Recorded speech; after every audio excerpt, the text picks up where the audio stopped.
একটু করে ইনফ্লেশন হয়, একটু করে বাড়ে, সো ওরটা ধরে আর কি বাড়া।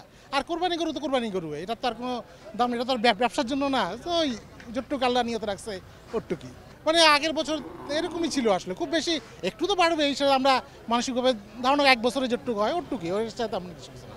অবস্থা আমাদেরও তো ভালো না, এই ধরেন আপনার আসে চালান উঠানি কষ্ট, কোনো রকম বেচা কিনা করে চলে যাইতেছি, লাভই করতে লসই করতে গেলে। অনেক রকমভাবে বিক্রি হচ্ছে, ফার্মে বিক্রি হচ্ছে, ব্যাপারীরা করছে। তো আসলে গরুর আমদানি গত বছরের চেয়ে কম উত্তরের এই হাটে মনে হচ্ছে।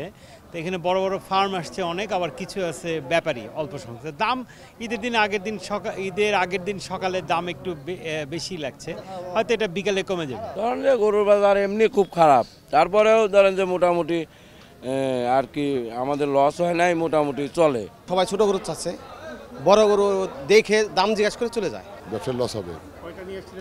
নিয়েছিলাম 15টা, বিক্রি 10টা হয়ে গেছে, আর 5টা আছে।